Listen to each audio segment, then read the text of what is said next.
Mtsogoleri wa dziko lino wopuma amene wandithu ndi Dr. Bakili Muluzi amene wanyadira mangoti acheya adalankhulako mawu atasemphana chichewa ndi mtsogoleri wakale wa dziko lino Dr. Bingu Mutharika kuti chumwe chopopa ndekha sichingandivute kuphetsa. Ndelero tabweranso pano pa Nyasa Voice Box pamene timakhala ndi Amalawi osiyanasiyana amene akhala ndi maganizo osiyanasiyana pa nkhani zokhudza ndale kayendetsedwe ka dziko komanso kutsatira bwino kwa malamulo kuno kwathu ku Malawi. Ndiye pano tikufuna tibweretse clip amene alankhula ndi Lighton Mangochi. Lighton Mangochi ndithu akulankhula kuti ayi MCP Amalawi atopa nayo ndipo iwowa ndithu akunenetsa kuti opposition akonsekere kulowanso mboma chifukwa chakuti iwowa ali ndi kuthekera kuti akhoza kuwalowetsa mboma. Akunena kuti ine Lighton Mangochi tidakutulutsani mboma ndiponso ine ndikhoza kukubweretsani kubwereranso mu boma. Ndati limodzi kunivule Lighton Mangochi akuti chani lero pa 18 September 2024 pano pa Nyasa Voice Box. Azungu amati kicks of the dying horse nthawi yonse imakhala yopweteka. The way Chimwendo Banda akuchitira misonkhano ndikumazitama kulankhula mwamtuzu kuti kaya opposition muphatikizane bwanji akugadabulirani limodzi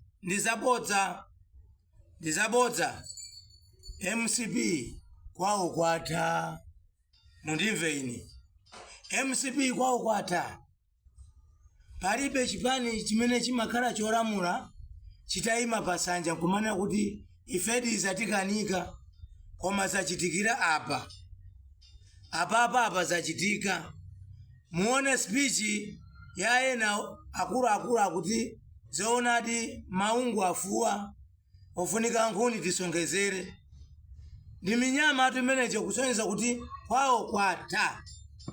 MCP kwawo kwatha. Opposition tazingokonzekani boma ili mwaombole Amalawi 2025 mukulowa mboma. Ine ndikulowesani mboma. Ine Lighton Mangochi tinakutulutsani mulowaso mboma. Tili ndi njira zathu zimene timachita simungazidziwe. That's why anthu amaniimbira mafoni kumandifunsa kuti kodi Mangochi umadalira chani mapemphero a Mulungu. Ine munandiona ndikuyenda ndi bodyguard. Mulungu amandiyang'anira pakali pano. Abale anga sindikuyankhulana nawo ndikugwira kaye ntchito ya dziko. Sindifuna mbale olo mkazi wanga azindiuza kuti achimwene amunanga izimufa. No! Malawi analipo ena anafera dziko ili achina chakufa chiyana Kamulepo Karuwa, Abakili Muluzi, Masauko Chipembere, Lutengano Mwahimba, Dunduzu ndiye na Otero analipo anafera dziko ili. Wofa lero safa mawa. Ndiye ndizacheza ndi abale anga ndizamfa za mkazi wanga pokapoka MCP itapakira. Ndipo atayesera ku NRB alepera. Panopa alowa kwa asilikali IMDF kunena kuti kuzakhala intimidation. Komba ngati ine ndizayiyambisa nyimbo tumumve Amalawi. Ndizayiyambisa nyimbo ndiye achakweramu atijaira kwambiri. Mumangoyenda azibale athu akufa mzipatala.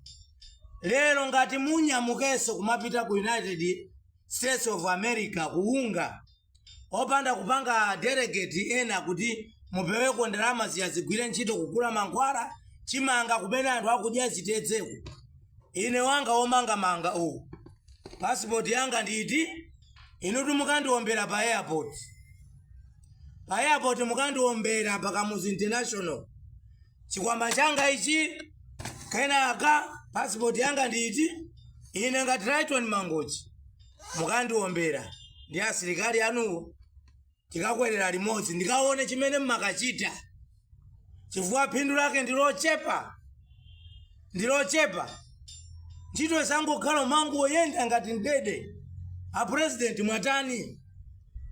President usamakhala wakula mtima. President uzimva za wanthu. Anthu tikudandaula Malawi muno. Zinthu sizili bwino. Salale za anthu ogwira ntchito mboma sizikuyenda.